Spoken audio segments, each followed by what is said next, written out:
ओम शांति। यह है 11/4/86 की अमृतवाणी। 12 नंबर के रजिस्टर में 87 पेज, 87 पेज। 11 अप्रैल 86 की अमृतवाणी।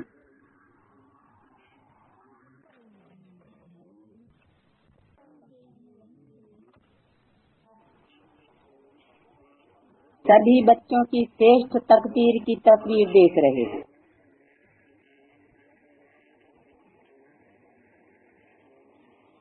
तकदीरवान सभी बने हैं, लेकिन हरेक के तकदीर की तस्वीर की झलक अपनी अपनी।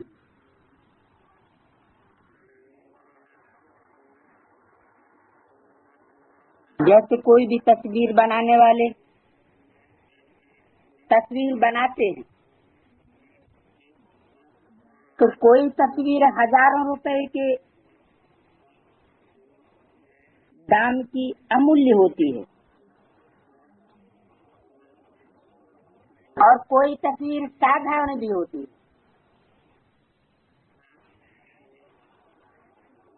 यहाँ बाप दादा द्वारा मिले हुए भाग्य को, तकदीर को तस्वीर में लाना अर्थात प्रैक्टिकल जीवन में लाना है। कहाँ?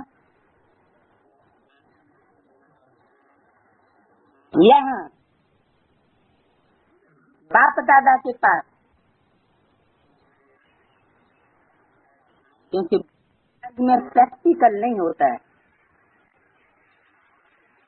और इस ज्ञान मार्ग की विशेषता है, जो कहते हैं, जो करते हैं, जो लिख करके देते हैं, वो क्या होता है? प्रैक्टिकल होना चाहिए।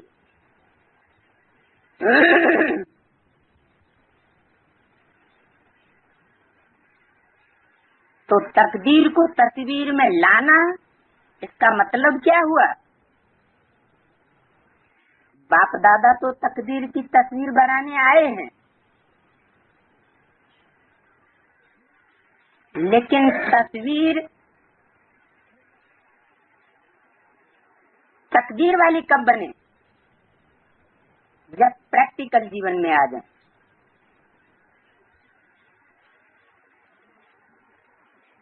इस वर्ष की अगस्त वाणी में बड़े बड़े दीदी दादी महारथियों से भी बाप दादा ने क्या कहा है लास्ट में? कथनी और करनी बाप दादा एक देखना चाहते। कथनी मन मुख से जो बोलते हैं, करनी माना प्रैक्टिकल जीवन। मुख से बोलना कोई बड़ी बात नहीं है, कागज में लिख के देना कोई बड़ी बात नहीं है, लेकिन बड़ी बात क्या है? प्रैक्टिकल जीवन में उसको उतार के रख देना, ये बड़ी बात। तो इसमें अंतर हो जाता है। इसमें कहने में करने में अंतर हो जाता है। तकदीर बनाने वाले ने एक ही समय और एक ने ही सभी को तकदीर बांटी।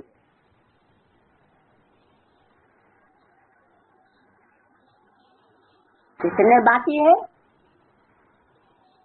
तकदीर बनाने वाले ने। एक ने ही बांटी है तकदीर, अनेकों ने तकदीर नहीं बांटी है। बांटी सबको एक ने। सब बांटी। ये एक के द्वारा तकदीर कब बांटी गई? जरूर संगम युग पर ही, लेकिन तकदीर को तस्वीर में लाने वाली हर आत्मा भिन्न भिन्न होने के कारण जो तस्वीर बनाई है उसमें नंबरवार दिखाई दे रहे।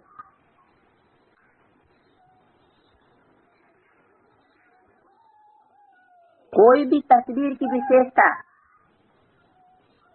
नयन और उसकी मुस्कुराहट होती है।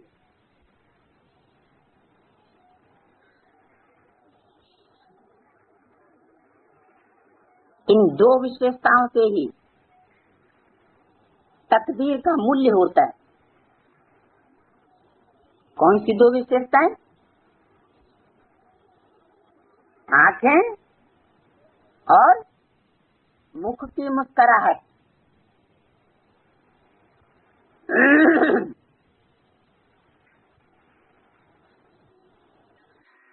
इन दो विशेषताओं से ही तस्वीर का मूल्य होता है। तो यहाँ भी तकदीर के तस्वीर को यही दो विशेषताएं, नयन अर्थात रूहानी, विश्व कल्याणकारी रहमदिल, परोपकारी दृष्टि। अगर दृष्टि में ये विशेषताएं हैं तो भाग्य की तस्वीर श्रेष्ठ है। मूल बात है दृष्टि और मुस्कुराहट, चेहरे की चमक। ये है सदा संतुष्ट रहने की संतुष्टता और प्रसन्नता की झलक। कब कब की नहीं, कैसी संतुष्टता और प्रसन्नता की झलक? सदा हर परिस्थिति में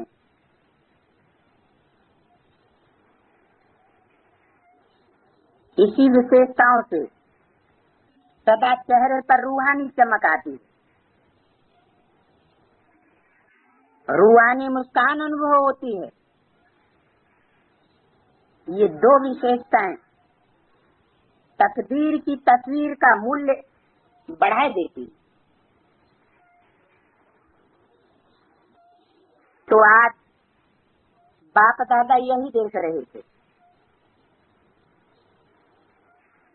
तकदीर की तस्वीर तो सभी ने बनाई है, तस्वीर बनाने की कलम बाप ने सबको दे दी। अभी क्या बोला? तकदीर एक ने बनाई है और अभी कलम सबके हाथ में दे दी है। किसने?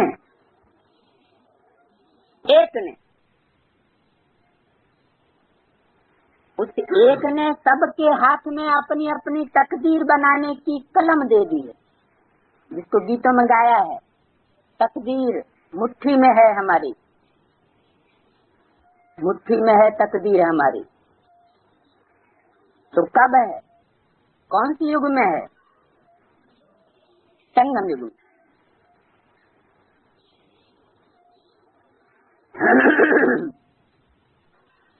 वो कलम है श्रेष्ठ स्मृति, श्रेष्ठ कर्मों का ज्ञान। स्मृति भी कैसी? श्रेष्ठ। कर्म भी कैसे? श्रेष्ठ कर्म। श्रेष्ठ कर्म और श्रेष्ठ संकल्प अर्थात स्मृति। इस ज्ञान की कलम द्वारा हर आत्मा अपने तकदीर की तस्वीर बनाई रही। कलम कौन सी बताई? ज्ञान की कलम। ज्ञानी तू आत्मा मुझे विशेष प्रिय है। क्यों कहा? क्योंकि जिसकी बुद्धि में जितना प्रैक्टिकल ज्ञान समाया हुआ होगा, सिर्फ कथने का या दिखावे का नहीं, तो ऐसी ज्ञानी तू आत्मा, ऊंचे से ऊंचा भाग्य अर्थात राजाओं का भाग्य, महाराजाई का भाग्य प्राप्त कर सकती है।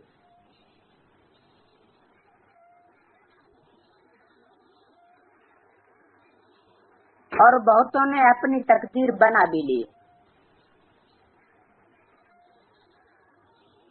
बनाए रहे हैं, और बहुतों ने अपनी तकदीर बनाए भी लिए है।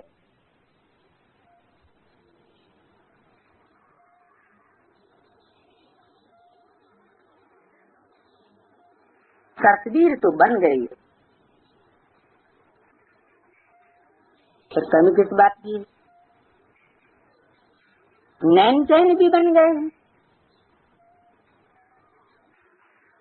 अब लास्ट टचिंग है संपूर्णता की।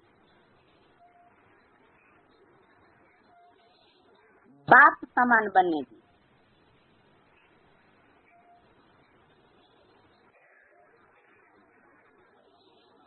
डबल विदेशी क्या ज्यादा पसंद करते हैं?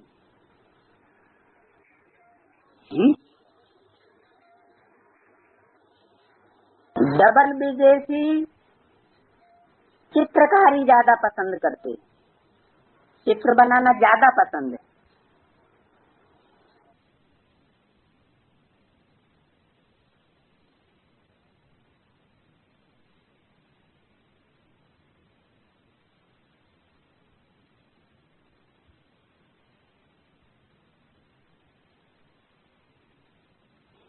तो बाप दादा भी आज सभी की तस्वीर देख रहे। ये लकबा डबल विदेशियों को ही क्यों दिया? ये टाइटल डबल विदेशियों को क्यों दे दिया? कि उन्हें चित्र बनाना ज्यादा पसंद है।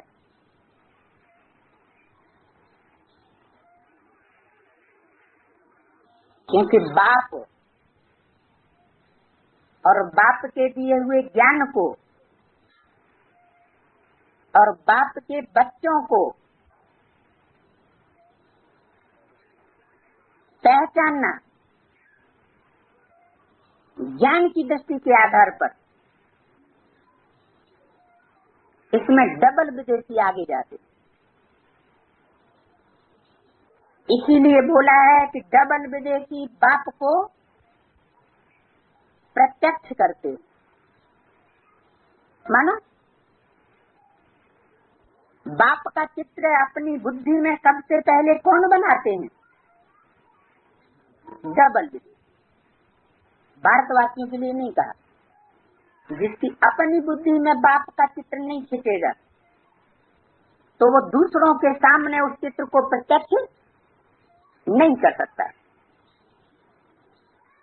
तो डबल विदेशियों को क्या विशेष पसंद है? चित्र बनाना।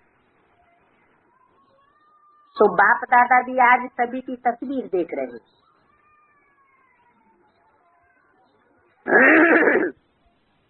हर एक अपनी तस्वीर देख सकते हैं ना।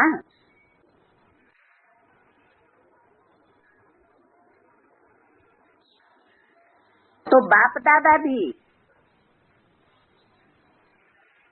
देख रहे हैं कि कहाँ तक तस्वीर मूल्यवान बनी है। सदा अपनी इस रूहानी तस्वीर को देख इसमें संपूर्णता लाते रहो।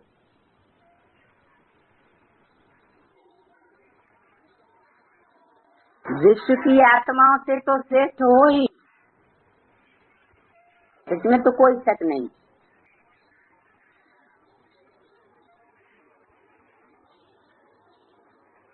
कोटों में कोई और कोई में भी कोई अमूल्य व श्रेष्ठ भाग्यवान तो हो ही, लेकिन एक है श्रेष्ठ और दूसरे हैं श्रेष्ठ से श्रेष्ठ।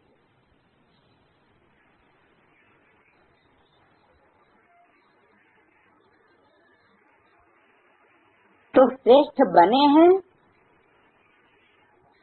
व श्रेष्ठ से श्रेष्ठ बने हैं।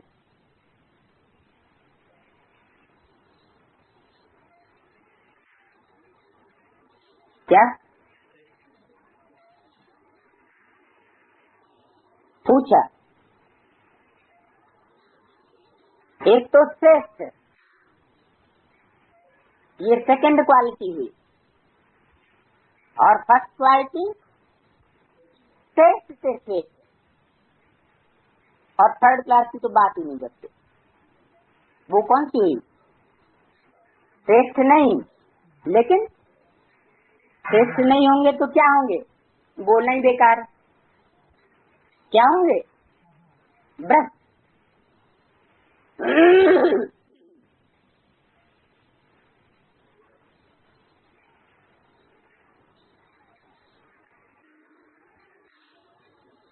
तो अव्यक्त बाप दादा हमेशा बच्चों को 3 ग्रुप में बांटते रहते।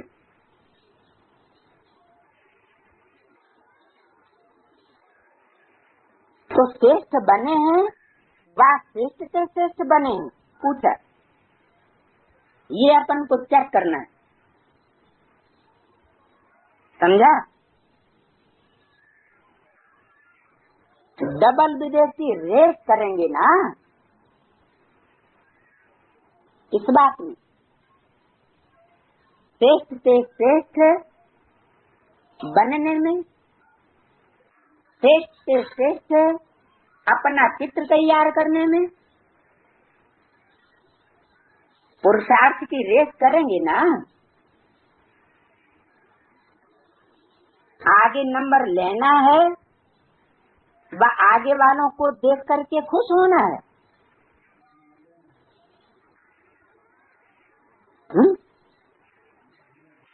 आगे नंबर लेना है तो दौड़ के समय टाइम वेस्ट नहीं किया जाता।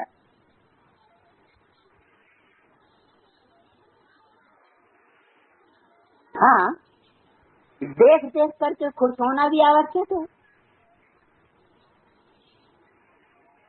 लेकिन स्वयं पीछे होकर के नहीं देखो कि दूसरे आगे बढ़ जाएं और हम पीछे से ही सही देख लेंगे।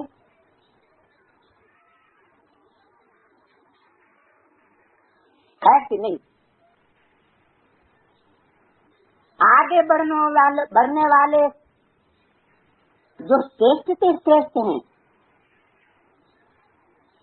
उस ग्रुप के साथ साथ होते दूसरों को भी देख हर्षित होने वाले बनना है। स्वयं भी आगे बढ़ो और पीछे वालों को भी आगे बढ़ाओ। तो इसी को कहते हैं परोपकारी। ये परोपकारी बनना, इसकी विशेषता है स्वार्थ भाव से सदा मुक्त रहना। किस भाव से? स्वरथ, रथ मन शरीर, स्वार्थ भाव से सदा मुक्त रहना। ये किस बात की विशेषता बताई? परोपकारी वाले।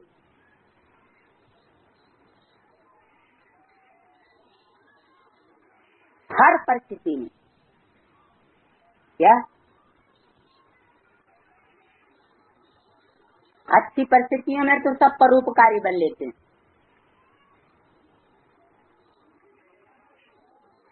हर परिस्थिति में, हर कार्य में हर प्रकार के सहयोगी संगठन में जितना निस्वार्थपना होगा उतना ही परोपकारी होगा।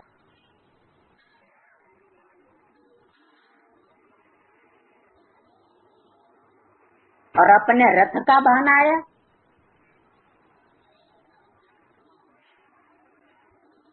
कहीं रथ को चोट न लगे, कोई हानि न हो जाए,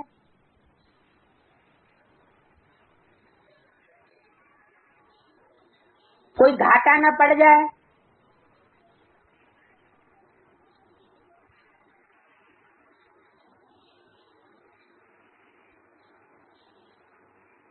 तो स्वयं भी भरपूरता का अनुभव नहीं कर सकेगा।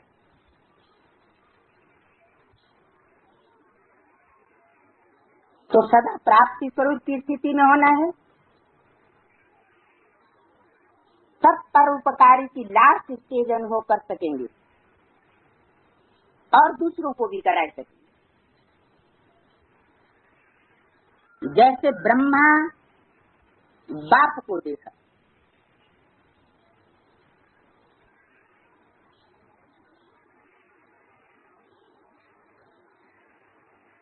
किसको देखा है? ब्रह्मा बाप को देखा। ये माँ बाप दोनों इकट्ठे क्यों कर दिए?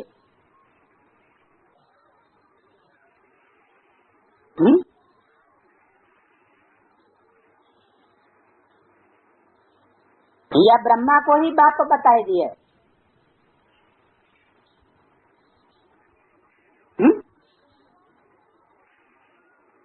जो देखने वाली पुरानी आत्माएं, पुराने से पुराने,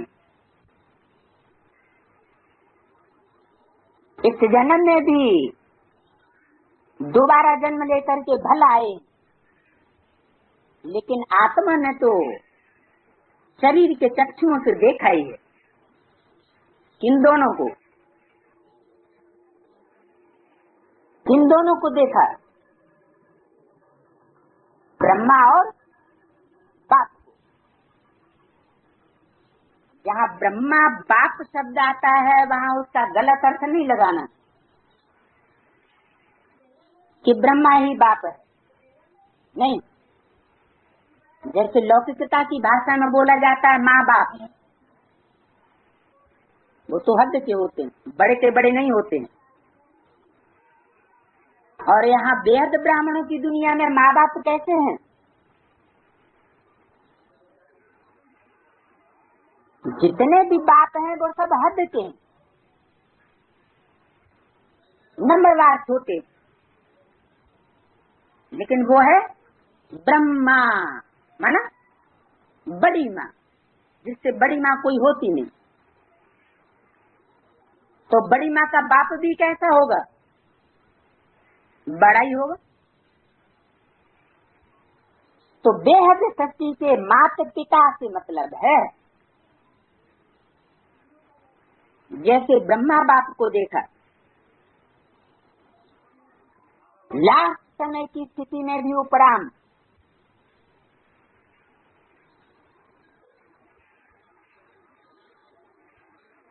और परोपकार,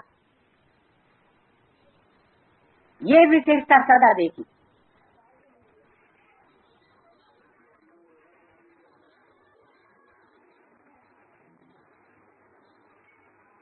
तो ऐसी आत्माओं की तकदीर भी कैसी होगी? श्रेष्ठ से श्रेष्ठ होगी या सिर्फ श्रेष्ठ होगी या थर्ड क्लास होगी? जरूर श्रेष्ठ से श्रेष्ठ ही तकदीर होगी। स्व के प्रति कुछ भी स्वीकार नहीं किया,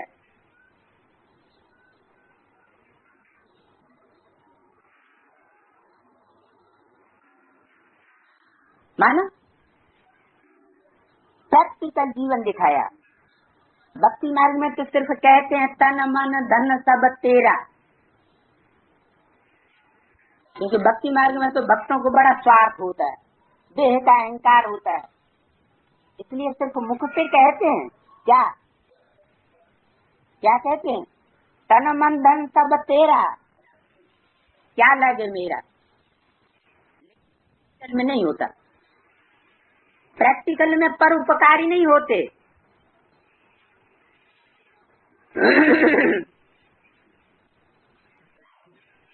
और ज्ञानी, ज्ञानी किसको कहें? तो बाप दादा की ये विशेषता सदा देखी, स्व के प्रति कुछ भी स्वीकार नहीं किया, न महिमा स्वीकार की और न कोई वस्तु स्वीकार की।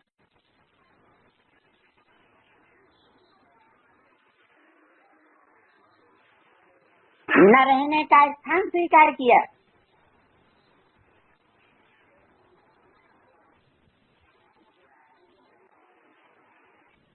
क्या ऐसे नहीं मन में कभी संकल्प आया कि रहने कि ये महल माड़ियां अटारियां हों?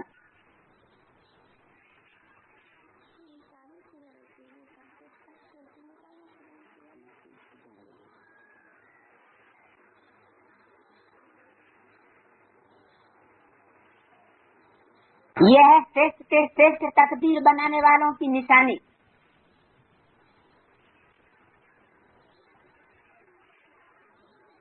ब्राह्मण परिवार तो बड़ा है, इसमें हर तरह की सैंपल। यज्ञ में एक सत्संग शुरू हुआ था सिंह हैदराबाद में, तो वो भी समय था जिसका मुरली में जिक्र किया है कि सत्संग शुरू किया तो मम्मा के कमरे से भी छोटा कमरा था जिसमें सत्संग करते थे।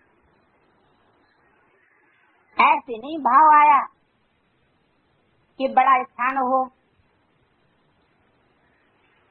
हमारे रहने के लिए अलग स्थान हो, सत्संग के लिए अलग स्थान हो। नहीं, अगर 3 पैर पृथ्वी है तो ईश्वरीय सेवा के लिए पहले, हमारे स्वार्थ की पूर्ति के लिए जो धंधा करना है वो बाद में। तो ऐसे परोपकारी जीवन श्रेष्ठ से श्रेष्ठ भाग्य अर्थात महाराजी महारानी बनने का भाग्य प्राप्त कर लेते। तो रहने का भी स्थान स्वीकार नहीं किया। ऐसे हर बात, चाहे रोटी हो, चाहे कपड़ा हो, चाहे मकान हो।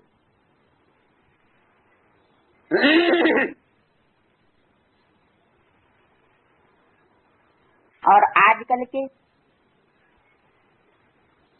घर में स्थापन करने वाले ब्राह्मणों की दशा क्या है?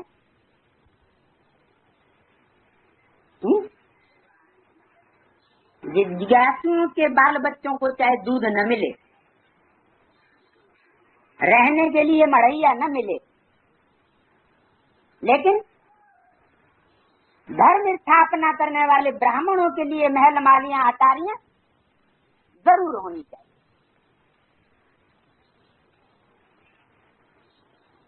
तो श्रेष्ठ से श्रेष्ठ भाग्य बनाने वाले कहे जाएंगे, श्रेष्ठ से श्रेष्ठ पद बनेगा। चलो महाराजा का पद श्रेष्ठ से श्रेष्ठ नहीं बनेगा, श्रेष्ठ पद तो बन जाएगा, राजा तो बन जाएंगे। नहीं, राजा भी नहीं बन सकते। जो विश्व कल्याणकारी बाप के बच्चे विश्व कल्याणकारी स्टेज पर होंगे वही राजा और महाराजा बन सकेंगे, क्योंकि इसके लिए शर्त है त्यागी और तपस्वी जीवन।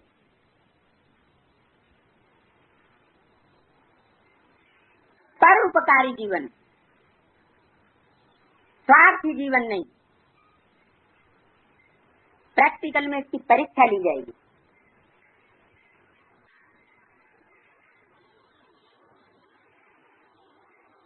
क्योंकि बिना प्रूफ और प्रमाण के बुद्धिमान लोग दुनिया के नहीं मानेंगे। कि ये जन्म जन्मांतर की राजा बनने वाली आत्माएं।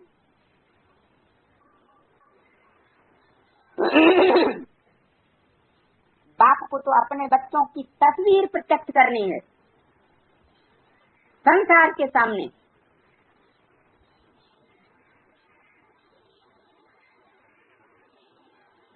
तो बाप दादा ने न महिमा स्वीकार की, न वस्तु स्वीकार की, न रहने का स्थान स्वीकार किया।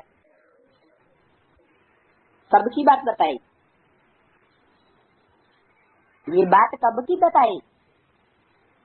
प्रेजेंट की बताई कि फ्यूचर की बताई कि पास्ट की बताई? है प्रेजेंट की बताई। फिर पढ़ते हैं, जैसे ब्रह्मा बाप को देखा, लास्ट समय की स्थिति में उपराम और उपकारी, ये विशेषता सदा देखी। देखते हो ये नहीं कहा, देखेंगे ये नहीं कहा, क्या कहा? देखी। तो किस समय की बात बताई? लास्ट की, माना पास्ट की। पास्ट की क्यों बताई? क्योंकि पास्ट का जो पीरियड था, माता पिता का पार्ट बजाने वाला, वो करणहार का पार्ट था। पास्ट की बातों को वर्तमान में ऐड नहीं करना।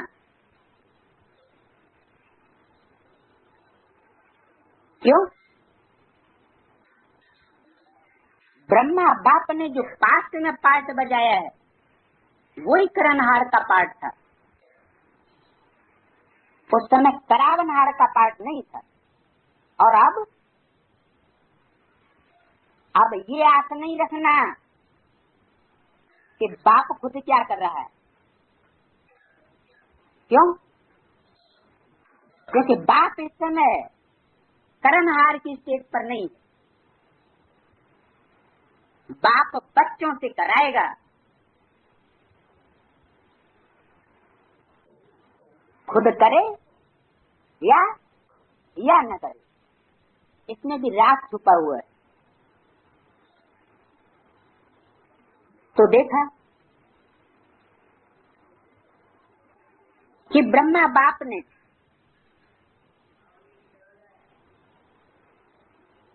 परोपकार की वृत्ति धारण की, चाहे स्थूल परोपकार हो चाहे सूक्ष्म रूप का हो, सदा पहले बच्चों को आगे रखा। इसको कहते हैं परोपकारी। जो प्राप्ति की बात में सदा दूसरों को आगे रखे,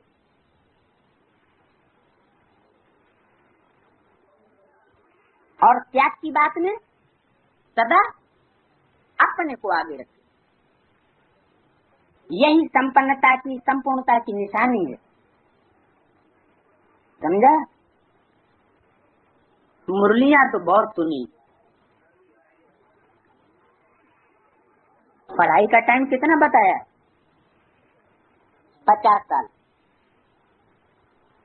तो अब कितने साल हो गए? अब तो 50 नहीं, 54 ईयर्स। तो और 4 साल ज्यादा हो गए, क्योंकि पढ़ाई के पीरियड में सुनना ज्यादा होता है। टीचर से सुनाना भी होता है, सुनना भी होता है। तो मुरलियां तो बहुत सुनी। अब मुरलीधर बन करके सदा नाचते और नचाते रहो।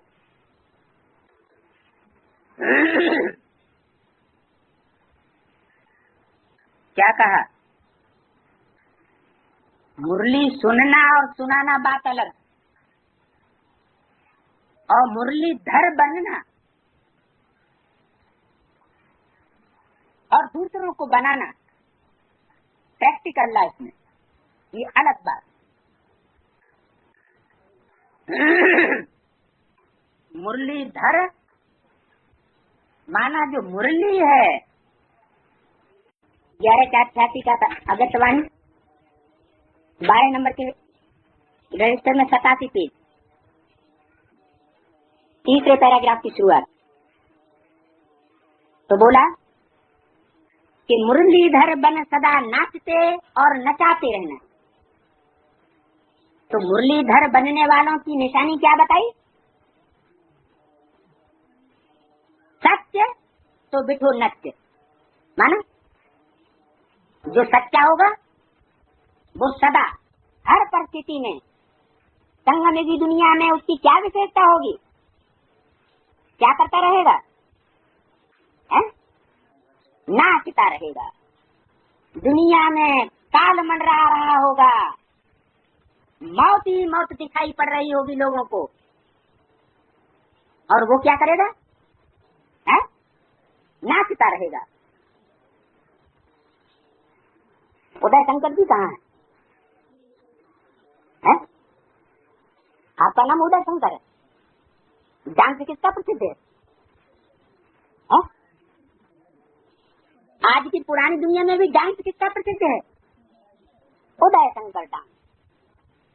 उन्होंने तो सिर्फ नाम रख लिया है, लेकिन ये बात कब की है? संगम युग में कोई उदय शंकर होंगे? आपका शंकर नहीं बताया क्या? आपका शंकर माने आपका शंकर तो होता ही नहीं। ज्ञान सूर्यास्त तो होता, ऐसी यादगार कहाँ दिखाई है? ऐसी यादगार तो माउंट आबू में दिखाई गई कि वहाँ सूर्य अस्त होता है, सनसेट पॉइंट। लेकिन सूर्य जो उदय होता हुआ सूर्य है, चढ़ता हुआ सूर्य, चढ़ती कला का सूर्य, उसकी निशानी क्या है? और जीवन की हर परिस्थिति में नाचता रहेगा। उसको किसी भी बात में कोई भय महसूस होने वाले नहीं, और आत्माएं भयभीत होंगी।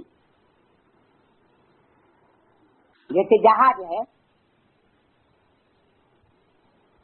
बाबा ने मिसाल दिया है, चंद्रकांत वेदांत जहाज,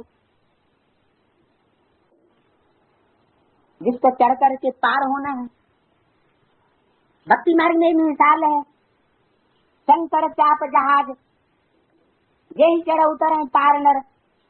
सिखों में भी गायन है, नानक चाप जहाज। उन्होंने नानक का नाम ठोक दिया है।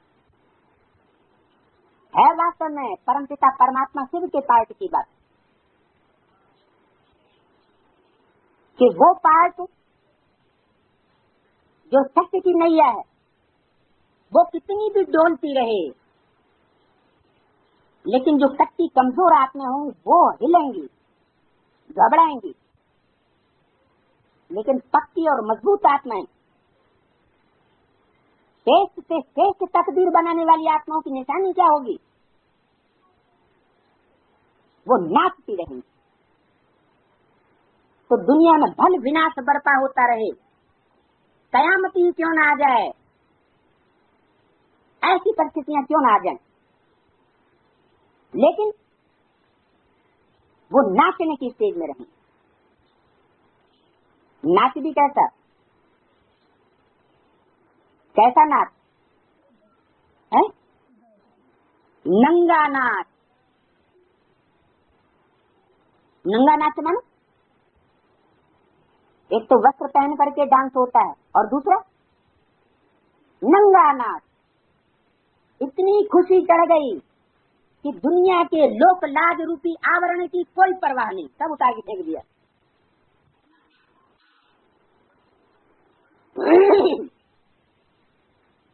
तो ये डांस प्रसिद्ध है।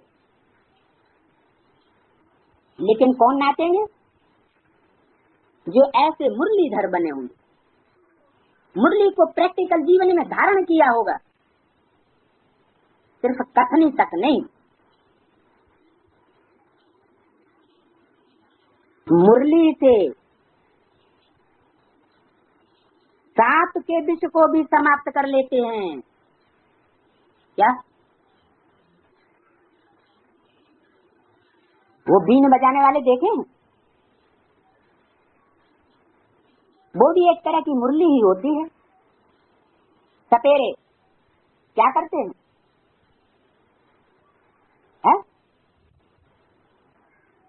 वो बीन जो बजाते हैं, उस बीन बजा के क्या कर लेते हैं? सांप को भी बस में कर लेते हैं। जो विषय विकार रूपी विश्व को धारण करने वाले सर्प सर्पिणियां हैं, उनको भी बस में कर लेते हैं। उनके विश्व को समाप्त कर देते, माने उनके दांत तोड़ देते। यहाँ कौन सा विषय है? ब्राह्मणों की दुनिया में जो विषैले सर्प सर्पिणियां हैं, वो कौन सा विश्व उगल रहे हैं? ग्लानि का विषय उगल रहे। करनी चाहिए परमात्मा की महिमा, परमात्मा पार्थ की महिमा, और करते क्या है? बजाय महिमा करने के, गायन करने के, ग्लानि करते। तो मुरली क्या करती है? मुरलीधर क्या करता है? ऐसी ग्लानि करने वालों के भी दांत तोड़ देता है, जो विश्व उगलने वाली दृष्टि धारण किए हुए, क्योंकि उनकी दृष्टि ऐसी है। कैसी दृष्टि? जो जगन्नाथ के मंदिरों में मूर्तियां बनी हुई हैं, उनमें गंध देखते हैं, ये भी विकारी है। अरे कोई और भाव भी तो देखो, एक भाव से ही क्यों सोचते हो? कर्म एक ही होता है, लेकिन उसका भाव अगर दूसरा है तो भ्रष्ट कर्म भी श्रेष्ठ होता है, और श्रेष्ठ कर्म भी अगर भाव दूसरा है तो भ्रष्ट हो जाता है।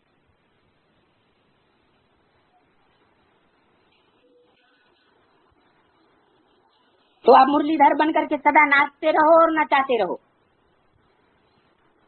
मुरली के सांप के विष को भी समाप्त कर लिया जाता है। तो ऐसा मुरलीधर हो जो किसी का कितना भी कड़ुआ स्वभाव संस्कार हो, ग्लानि करने का, उसको भी वशीभूत कर डाले। अर्थात उस स्वभाव संस्कार से मुक्त करके उसको नचा दे, उसको भी हर्षित बना दे। तो अभी बाप दादा ये रिजल्ट देखेंगे। रिजल्ट किस बात की होती है? नहीं, रिजल्ट कब निकलती है? अरे कोई परीक्षा होगी तभी तो रिजल्ट निकलेगी, कि बिना परीक्षा के रिजल्ट निकल आएगी? है? नहीं समझ में आया। रिजल्ट किस बात की निकलती है? एग्जाम की रिजल्ट निकलती है। तो रिजल्ट कौन देखेगा?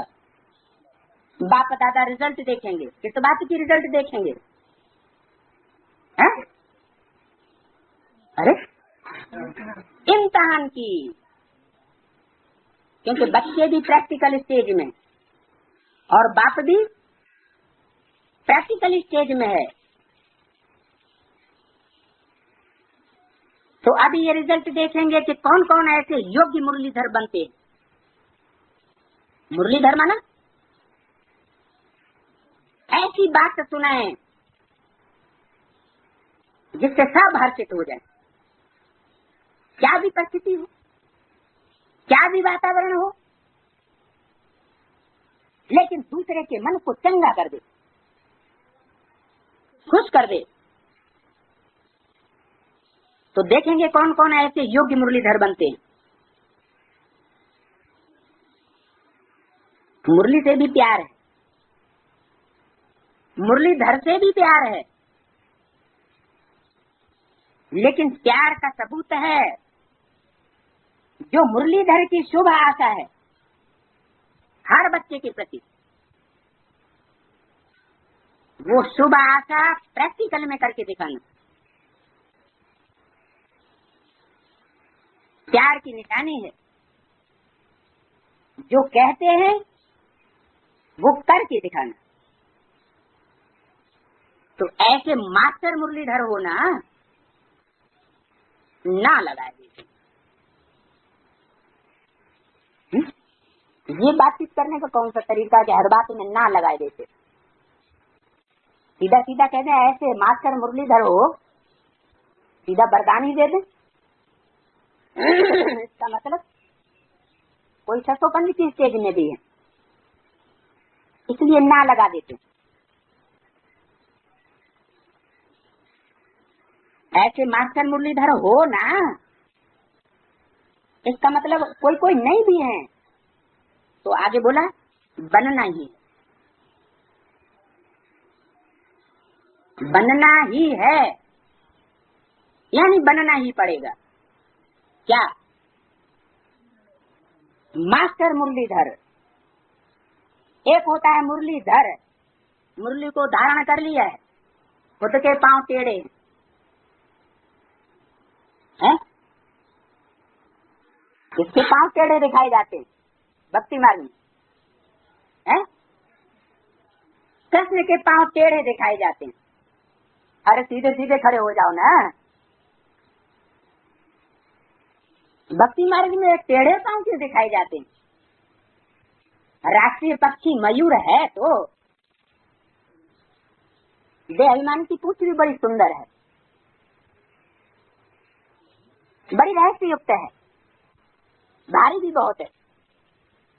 इतनी वजनी पूंछ और किसी पक्षी की नहीं होती। लेकिन पांव कैसे होते हैं? पूंछ अच्छी होती है लेकिन पांव, पांव माने क्या? चाल। पांव से क्या दिखाया जाता है? पांव से दिखाई जाती है चाल। तो पांव देख करके वो रोता है। कौन? मोर।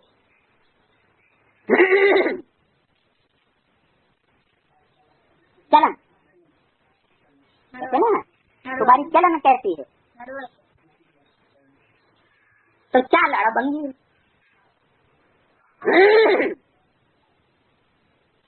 उसमें भी रहस्य भरा हुआ होगा। नहीं तो भक्ति मार्ग में ऐसे कृष्ण के रूप को पूजते क्यों हैं? पूजा अच्छी चलन की होगी या खराब चलन की होगी? पूजा होती है मंदिरों में तो जरूर, देखने में तो वो चरण टेढ़े आते, भक्तों को ही टेढ़े आएंगे, ज्ञानियों को नहीं देखने में टेढ़े आएंगे। ज्ञानियों को तो उस चाल में भी कुछ चाल नजर आएगी, रहस्य नजर आएगा। इसलिए भक्ति मार्ग में ये बात प्रसिद्ध है, तुम्हारी गतमति तुम ही जानो, ऐसे कहते।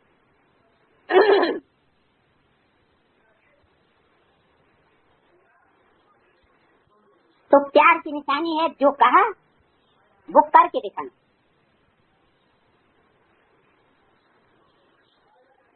ये रिजल्ट देखेंगे,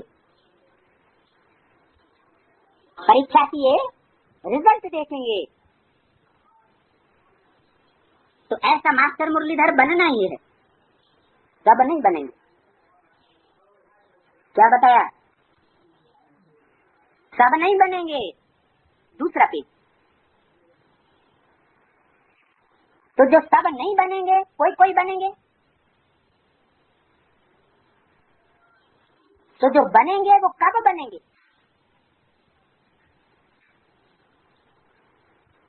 करेंगे, कथनी और करनी को एक करेंगे, ऐसा ख्याल नहीं करो। करना ही है। क्या? कथनी और करनी एक करना ही है। हर एक यही सोचे कि हम नहीं करेंगे तो कौन करेगा। हमको करना ही है, हमको बनना ही है। कल्प कल्प की बाजी जीतनी है। पूरे कल्प की बाजी है।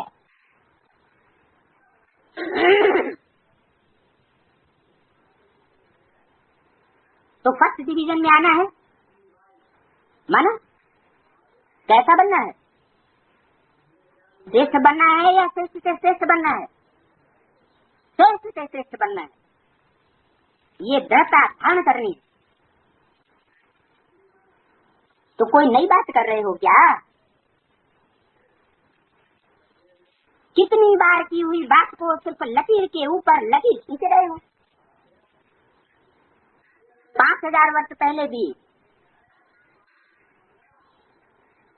ये भाग्य विधाता ने कलम हमारे हाथ में दी थी और हमने श्रेष्ठ से श्रेष्ठ भाग्य की लकीर खींची थी। तो ये ड्रामा की लकीर खींची हुई, कोई नई लकीर भी नहीं लगाए रहे हो। जो सोचो कि पता नहीं सीधी लकीर होगी व नहीं होगी,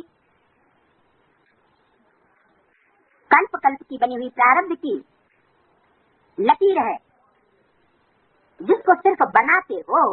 है तो बनी बनाई बन रही, अब कुछ बननी ना। चिंता ताकि कीजिए जो अनहोनी हो। जो हो रहा है ड्रामा प्लान अनुसार सब कुछ ठीक हो रहा है। वर्तमान में चाहे अज्ञानी होने के कारण ये लगे ये ठीक नहीं हुआ,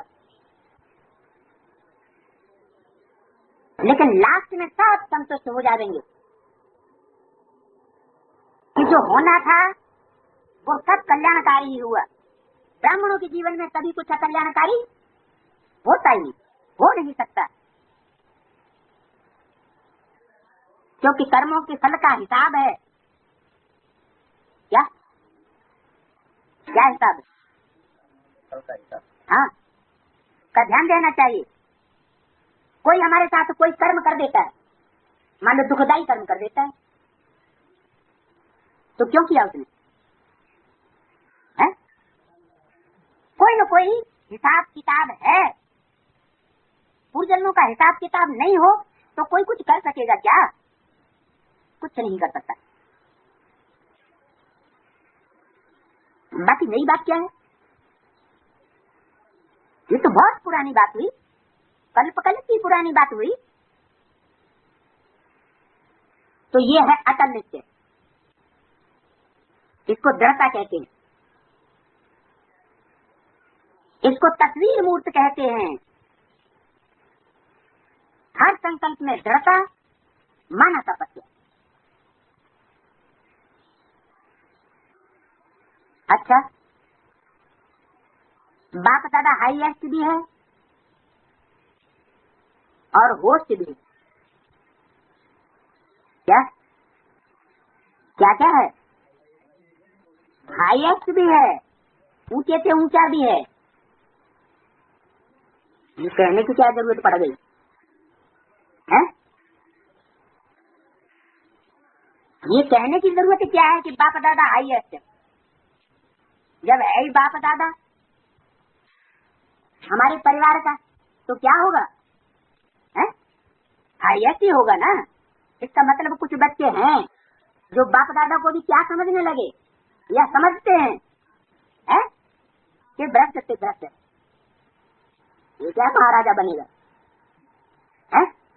राजा बनेगा, कर्मेंद्रियों के ऊपर कंट्रोल नहीं, ऐसे को राजा महाराजा कहेंगे? है? कहेंगे? ये बापा दादा जगन्नाथ के मंदिर में क्या करके दिखाए जा रहे हैं? जो शिव के मंदिर हैं उनमें क्या करता हुआ दिखाया गया? ये महाराज बनेंगे? तो पूछा, जवाब दिया, बोला बाप दादा हाईएस्ट भी है और होस्ट भी है। होस्ट मन मेहमान निवाजी करने वाला। मेहमान निवाजी माने जो बाहर से आए हुए मेहमान होते हैं, उनमें से मेहमानों को परख करके नंबरवार उनकी मेहमान निवाजी करता है। मेहमानों की, अतिथियों की एक जैसी मेहमान नवाजी नहीं होती। जो जैसा मेहमान उसका वैसा सत्कार किया जाता है। तो बाप दादा इस समय क्या है, क्या पार्ट बजा रहे हैं? होस्ट का पार्ट बजा रहे हैं। तो बाप दादा तो मेहमान नवाजी कर रहे हैं, और कोई कोई बच्चे ये समझ रहे हैं ये लोएस्ट पार्ट बजा रहा है, नीचे भी ऐसा पार्ट नहीं बजाते होंगे। तो इसलिए बताया दिया कि बाप दादा हाईएस्ट भी है और होस्ट भी, और गोल्डन गेस्ट भी है। ऐसे ही नहीं समझना कि हमारी मेहमान नवाजी करने वाला है। क्या कहा? गेस्ट कैसा है? Golden guest. ये कब है? ये गोल्डन गेस्ट कैसा, कब, कब की बात है? हाँ, अभी जो युग चल रहा है उसको गोल्डन युग नहीं कहेंगे। वो कैसा युग है? आयरन एज, रावण का राज्य है। लेकिन वो भविष्य के लिए बाप दादा का रूप क्या होगा है? अभी तो मेहमान नवाजी करने वाला है, नंबरवार सत्कार दे रहा है, लेकिन आने वाले भविष्य में क्या रूप हो जाएगा? गोल्डन गेस्ट हो जाएगा। तो गोल्डन गेस्ट भी ज्ञान के चक्षु से जिन्होंने देख लिया वो जान सकते हैं कि ये गोल्डन गेस्ट भी उनकी दृष्टि में अभी भी है। गोल्डन माने गोल्डन दुनिया का गेस्ट। जो नई दुनिया आने वाली है उस दुनिया का मेहमान, जिस मेहमान के बगैर दुनिया चेंज होने वाली नहीं है। क्या? हाँ, इसलिए अव्यक्त बाप दादा ने एक वाणी में बोला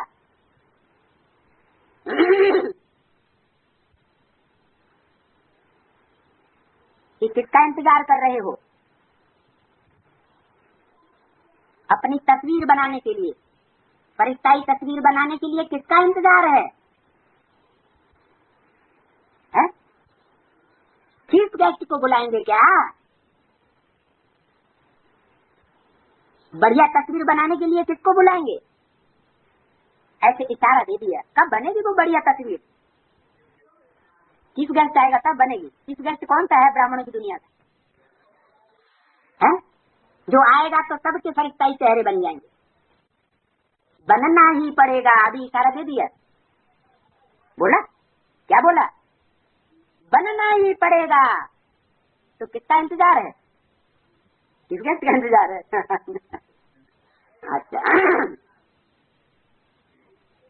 तो गोल्डन गेस्ट भी होस्ट बन करके भी मिलते हैं क्या? कैसे मिलते हैं? हर एक मेहमान से एक जैसे तरीके से तो नहीं मिलेंगे। सब मेहमानों का एक जैसा तो सत्कार आदर नहीं करेंगे क्या? कोई मेहमान क्लोज कांटेक्ट वाले होते हैं, कोई मेहमान दूर दराज के भी होते हैं। तो जो क्लोज कांटेक्ट वाले होते हैं उनसे कैसे मिला जाता है? उनकी मेहमान नवाजी कैसे की जाती है? अलग अलग तरीका होता है ना। तो होस्ट बन करके भी मिलते हैं और गेस्ट बन करके भी आते हैं। लेकिन सामान्य गेस्ट नहीं। कैसा गेस्ट बताया? Golden guest. आजकल की आयरन एज दुनिया में तो जश्न मनाते हैं। कोई बड़ा मिनिस्टर बन गया आदमी तो उन्होंने उत्सव रख दिया और उसको मेहमान बना के बुलाया, खूब गले में हार पहनाए और दूसरे दिन उतार दिया। नाक नीची कर दी। तो इस आयरन एज दुनिया का गेस्ट नहीं है। कौन सी दुनिया का गेस्ट है? गोल्डन एज दुनिया का गेस्ट है। तो चमकीला है ना। गोल्डन दुनिया का होगा तो चमकीला होगा या काला कलूटा होगा? काला कलूटा बैंगन लूटा होगा कैसा दिखाई पड़ता है? कृष्ण कन्हैया काला दिखाई पड़ता है या सुंदर दिखाई पड़ता है? ऐसा कृष्ण कन्हैया और किसी धर्म में नहीं दिखाया जाता। इतना श्याम, इतना काला और इतना सुंदर, एक ही शरीर में। श्याम से श्याम पाठ बजाने वाला और सुंदर से सुंदर पाठ बजाने वाला। ऐसा श्याम पाठ बजाने वाला क्या होता है? श्याम सुंदर। तो गेस्ट तो बहुत देखे होंगे, क्या तुमने गेस्ट तो बहुत देखे होंगे, लेकिन ऐसा गोल्डन गेस्ट नहीं देखा होगा। कैसा? जैसा बाप इशारा दे रहे, जैसे किस गेस्ट को बुलाते हो तो वह थैंक्स देते हैं। तो ब्रह्मा बाप ने भी होस्ट बन करके इशारे दिए हैं आपको। क्या इशारे दिए हैं? होस्ट बन करके इशारे दिए हैं पूर्वजन्मों के हिसाब किताब के। तो वो इशारे कैच करने चाहिए ना?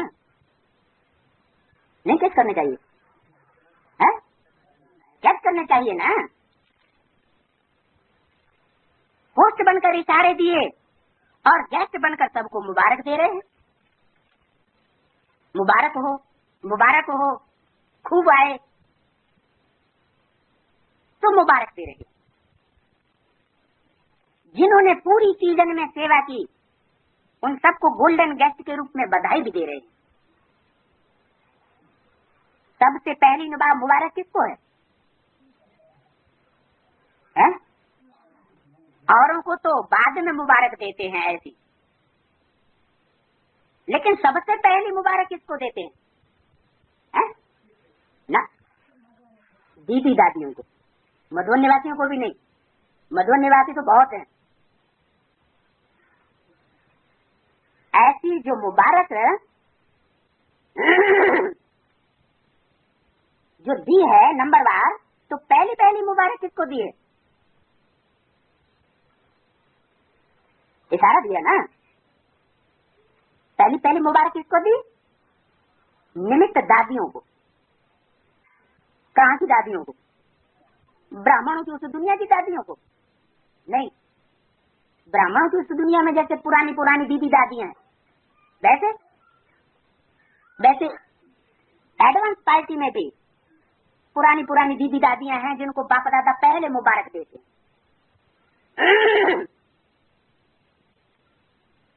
बधाई भी दे रहे हैं और मुबारक भी दे रहे हैं।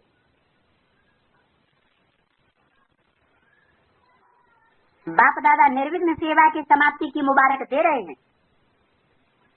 क्या? सेवा कैसी की? निर्विघ्न सेवा। विघ्न भी आते रहते हैं, कोई अखड़ा खड़ियां ऐसे भी आ जाते हैं, तो बहुत विघ्न हो जाता है, गल्लाटा हो जाता है। तो दीदी दादियों को कैसी सेवा की मुबारक दे रहे? झगड़ा, बातें ही बातें फालतू की। बाप दादा निर्विघ्न सेवा की समाप्ति की मुबारक दे रहे हैं। भगवान भी मेहमान बन करके आया, तो बच्चे भी मेहमान बन करके आए। जिसके घर में भगवान मेहमान बन करके आ जावे,